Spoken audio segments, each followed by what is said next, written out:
আসসালামু আলাইকুম, সবাই কেমন আছেন? আলহামদুলিল্লাহ, আমিও ভালো আছি। আসলে আল্লাহ পাক আমাদেরকে যে সময় যেরকম রাখে, আল্লাহ দরবারে শুকরিয়া আদায় করা এটাই আমাদের নিয়ম। তো এই যে দেখতেছেন আমাদের পাশে নদী। তো পাশে নদীর কারণে আমি কিন্তু একটা সরাসরি লাইভ করছিলাম। হয়তো আমার প্যান ফলোয়ার যারা আছেন তারা হয়তো জানেন, হয়তো আমার ভিডিওটা দেখছেন।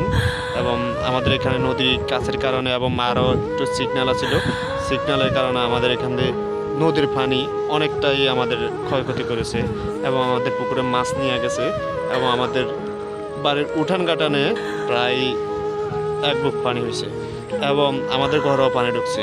আমি কিন্তু ভিডিওতে দেখাইছিলাম। তো আমি আজকে 4 দিন আপনাদের মাঝে নেই এবং আপনাদের মাঝ থেকে হারিয়ে গেছি, এটা বললেই চলে। তার কারণ হলো আমাদের এটা হলো গ্রাম, আমাদের এটা পুরসভার বাইরে। তো এই যে বাতাস ছিল, বাতাসের কারণে হ্যাঁ বিভিন্ন জায়গার কারেন্টের লাইনে সমস্যা হয়েছিল। তো পুরসভার বাইরে এলাকা হওয়ার কারণে বা গ্রামের কারণে 4 দিন কিন্তু আমাদের লাইনের কাজ করে তারা কারেন্টটা চালু দিতে পারে নাই। তো এই কারণে আসলে আমি আপনাদের মাঝে আজকে 4 দিন পর আসলাম। তো আশা করি সবাই ভালো আছেন এবং সবাই ভালো থাকবেন। ধন্যবাদ সবাইকে।